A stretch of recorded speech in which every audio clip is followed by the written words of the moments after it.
presentación a algunos de los temas que ya fueron tocados obviamente por los oradores que me precedieron, y trataré de dar por lo menos un marco comparativo de lo que está ocurriendo en otros países. Primer punto, yo creo que no se ha entendido, y coincidiría ahí con el doctor Cabeza de Vaca, la dimensión del problema que México enfrenta de crimen transnacional organizado. Déjenme darles algunos indicadores de esta dimensión extraordinaria.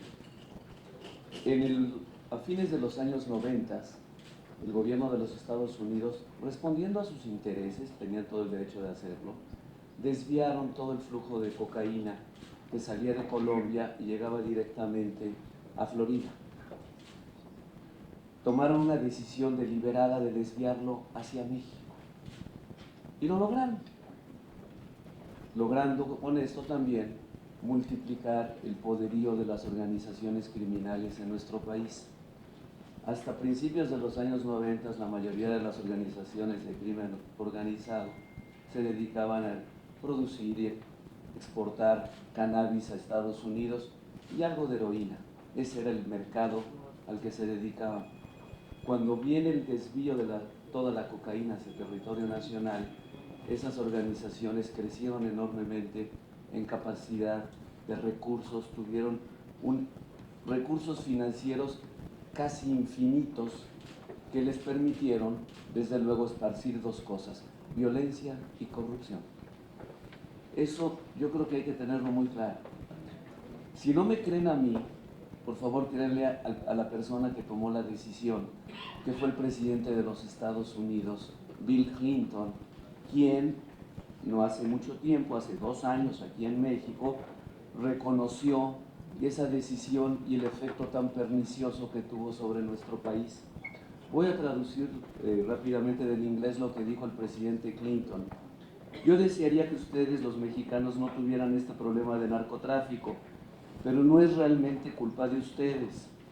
Básicamente los Estados Unidos hicimos un gran trabajo en desviar el transporte de la cocaína del aire y el mar y lo mandamos a través de la tierra. Les pido disculpas por eso. Entonces, esto es una declaración del presidente Clinton hace 2 años aquí en México. Yo no sé por qué pasó tan desapercibida. Segunda decisión que afectó realmente la dimensión del crimen organizado en México. En el año 2005, el Congreso de los Estados Unidos levantó la prohibición de la producción, distribución y venta de armas de asalto. Después de haber mantenido un embargo de 10 años, en el 2005 el Congreso decidió levantar el embargo. Eso le dio a las organizaciones criminales en México, que operan en México y en otros países, una enorme capacidad de fuego, una enorme capacidad de violencia, como dice el doctor Cabeza de Vaca, rebasando total y absolutamente la capacidad de las policías locales, estatales de nuestro país. Eso hizo y creó una situación extraordinaria en donde el Estado, las autoridades civiles, recurrieron a las Fuerzas Armadas para situaciones extraordinarias que se crearon principalmente por esos 2 factores. Uno puede, y yo creo que cada quien tendrá sus propios juicios, decir si la respuesta del Estado fue o no la adecuada. Lo que no puede negarse es que estos factores sí están en el origen de la ola de violencia que desde entonces empezó a afectar a nuestro país. Segundo punto que quisiera mencionar, señor presidente. El tema de los derechos humanos en México no puede ser, ya no es desde hace mucho tiempo, un tema de preferencia o de bandera política o de partidista. Es la obligación constitucional número 1 que tenemos todos los servidores públicos. El artículo 1 de la Constitución mandata a todos los servidores públicos de los 3 niveles de gobierno y de los 3 ramas, ejecutivo, legislativo y judicial, a promover y proteger los derechos humanos. Y no solo eso, sino en el artículo 89 se nos pide a los que estamos dedicados a la conducción, no a la conducción, a la ejecución de la política exterior que manda el presidente de la República, se nos dice, también se observará el principio normativo, el respeto, la protección y promoción de los derechos humanos. Es una política de Estado la que se deriva de este mandato constitucional. Todos los gobiernos, y el gobierno del presidente Enrique Peña Nieto ha hecho todos los esfuerzos posibles para ajustarse a este mandato constitucional. Tercer comentario que quiero hacer. En el año 2003, aquí en la Ciudad de México, en Tlatelolco, se aprobó la Declaración sobre Seguridad de las Américas en la Conferencia Especial sobre Seguridad de la Organización de los Estados Americanos. Yo sugeriría muy respetuosamente a todos los presentes leer esta declaración porque da una serie de definiciones y conceptos sobre lo que es la seguridad nacional, seguridad pública y cómo los estados del hemisferio enfrentamos amenazas tradicionales, rivalidades con otros estados, problemas fronterizos o las así llamadas nuevas amenazas, preocupaciones o desafíos. Entre esas amenazas, ¿cuáles son? Y están en la declaración que, por cierto, fue aprobada por consenso en ese año, octubre de 2003, por todos los países del hemisferio, incluyendo Estados Unidos. Les diría lo más importante: reconoce como amenazas, preocupaciones y otros desafíos de naturaleza diversa los siguientes fenómenos: el terrorismo, la delincuencia organizada transnacional, el problema de las drogas, la corrupción, el lavado de activos, el tráfico ilícito de armas, la pobreza extrema y la exclusión social, los desastres naturales y los de origen humano, el SIDA y otras enfermedades y riesgos a la salud y el deterioro del medio ambiente, la trata de personas, los ataques a la seguridad cibernética y el acceso, posesión y uso de armas de destrucción en masa en manos de terroristas. Da toda una gama de posibles amenazas a la seguridad de los estados y dejar en manos de cada estado la manera de responder a esas amenazas, incluyendo la cooperación internacional. Cuarto punto, señor presidente.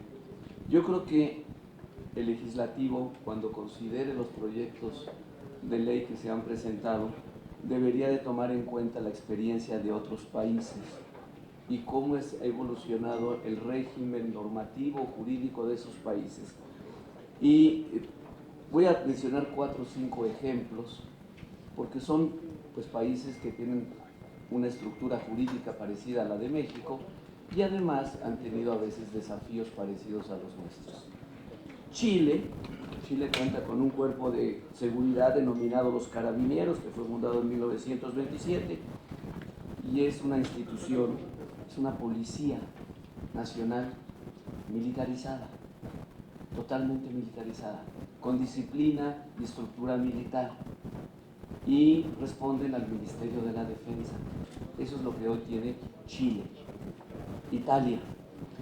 Los Carabineros son una fuerza de seguridad pública de orden militar, con presencia en todo el territorio italiano y muy cercanos a la población. Lo menciono porque además tuve el privilegio de servir a México 4 años en ese país. El 31 de marzo del año 2000, el cuerpo de los Carabineros elevó su rango a la 4ª Fuerza Armada del Estado italiano: Ejército, Marina, Fuerza Aérea y Carabineros. Es una fuerza policía militarizada que depende del Ministerio de Defensa de Italia y además, les puedo decir hasta el número, son alrededor de 106,000 elementos. Esos son los del Cuerpo de Carabineros de Chile. España, la Guardia Civil es un cuerpo de seguridad pública de naturaleza militar y ámbito nacional que forma parte de las fuerzas y cuerpos de seguridad del Estado. Francia, la Gendarmería francesa es una fuerza de policía con estatuto militar subordinada al Ministerio de Defensa para las misiones militares y bajo la tutela del Ministerio del Interior para las misiones de policía. Argentina, Colombia creo que es el ejemplo muy relevante para nosotros. La fuerza pública está integrada en forma exclusiva por fuerzas militares y la Policía Nacional.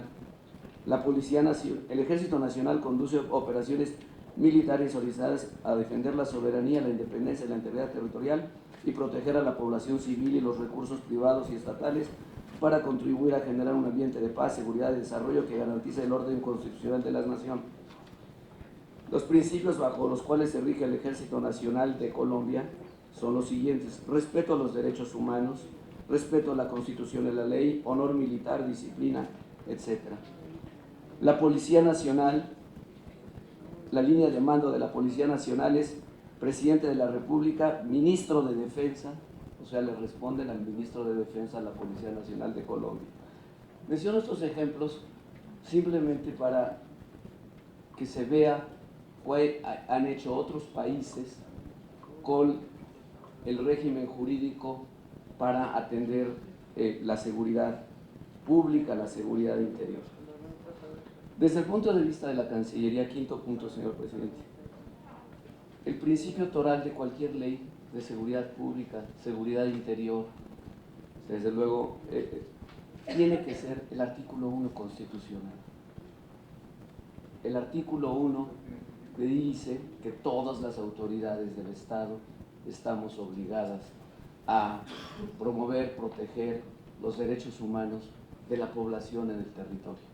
Cualquier ley que eventualmente se llegue a aprobar sobre seguridad interior tiene que tener como principio toral la promoción y protección de los derechos humanos, porque eso es lo que dice el artículo 1 de nuestra Constitución. Yo creo que es muy importante, cuando nos referimos a la actuación de las Fuerzas Armadas de nuestro país en operaciones de seguridad pública, tomar en cuenta varios elementos. En primer lugar, la Suprema Corte de Justicia sí declaró constitucional la participación de las Fuerzas Armadas en operaciones para la seguridad pública, en auxilio a las autoridades civiles locales estatales. Eso es un fallo de la Suprema Corte de Justicia de la Nación. En segundo lugar, hay que recordar que las Fuerzas Armadas nunca han ido por su propia decisión, siempre han sido solicitadas por los alcaldes o los gobernadores de diversas entidades de la República, cuando ellos han determinado que sus policías, sus fuerzas de seguridad, no pueden hacer frente al reto que están enfrentando en esa localidad. Y ha sido el presidente de la República quien ha determinado que sí se puede recurrir a las Fuerzas Armadas, pero siempre ha sido a solicitud expresa de los gobernadores y de los presidentes municipales.